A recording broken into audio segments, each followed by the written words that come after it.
Hey guys, welcome to the Liberal Hive Mind, a channel solely focused on exposing the abundant hypocrisy of the left. How many times can we go through the same thing over and over and over and over again, with of course the same people falling for the same thing over and over and over again? Folks, stop giving in to the narrative. The media is lying to you. Left-wing Twitter activists are lying to you. They are purposely misrepresenting the details in order to promote their leftist narrative.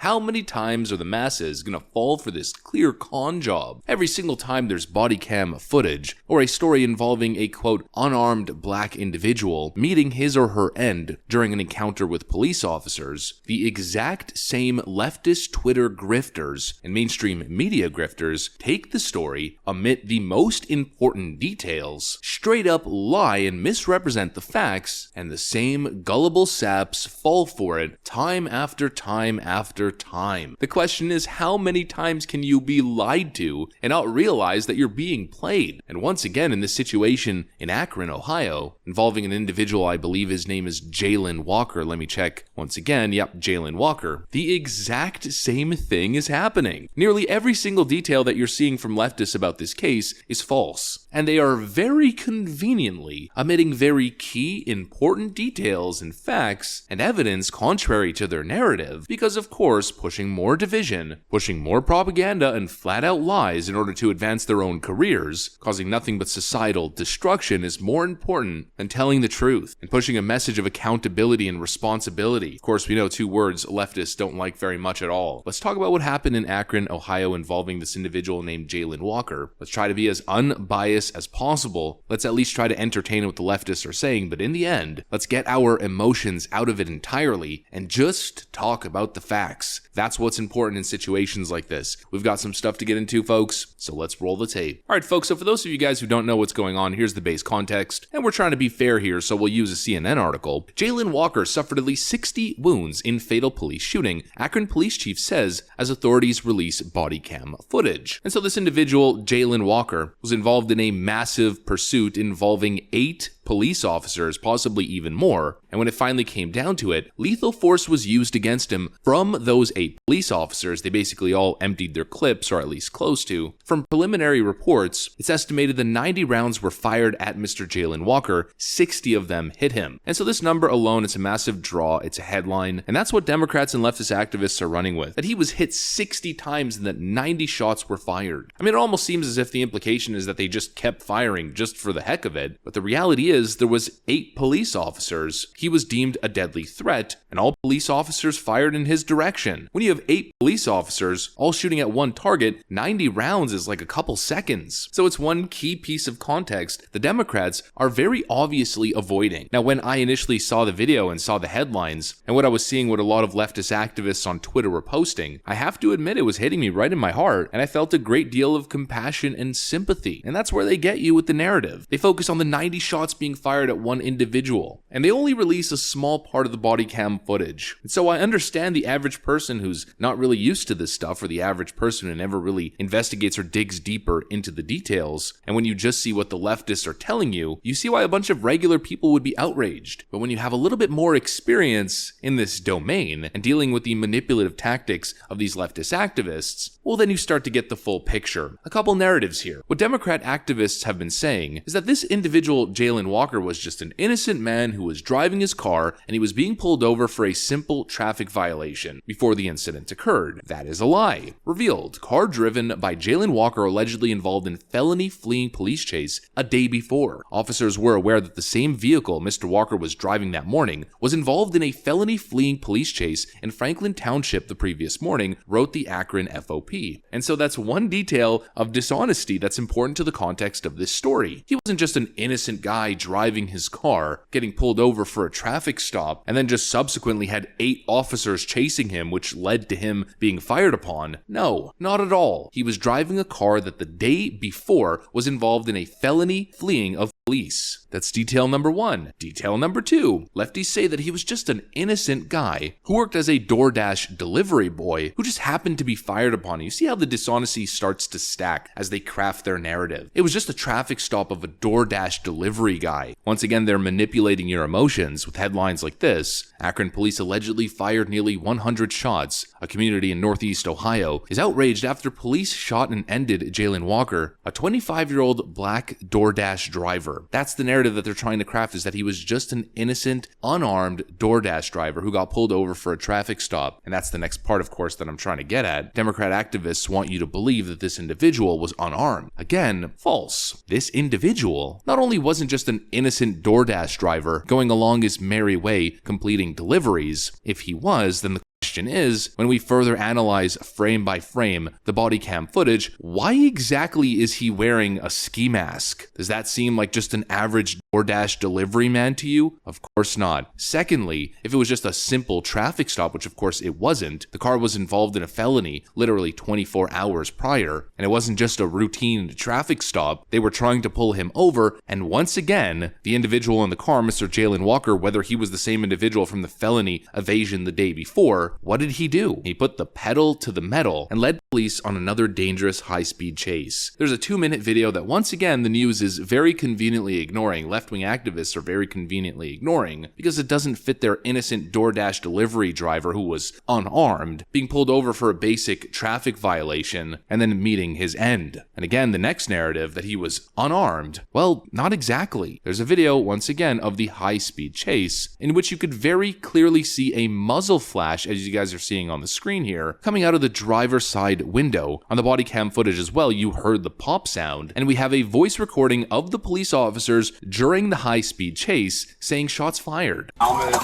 reason for stop was traffic and equipment violation. Shots fired. All cars. In effect.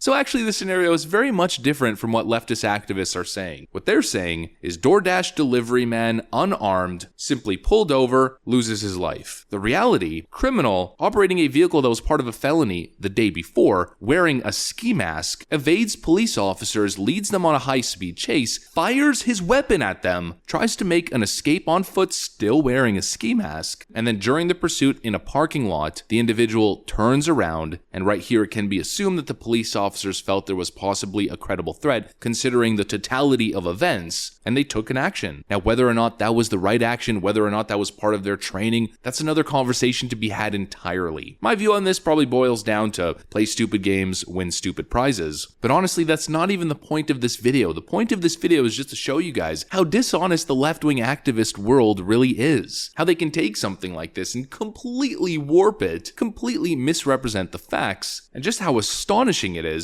that they get away with it, that the media enables them, basically works in collusion with them, and how so many people, so many millions of people fall for it every single time. It's honestly kind of crazy if you think about it. But that's basically the video that I got for you guys. Just wanted to insert this into the online independent media world, because of course the mainstream media is going to completely ignore all of the actual important details and just move on to the next story. These are the facts of the case, and I just thought it was important that you guys knew. Thanks for watching, and I'll see you on the next one.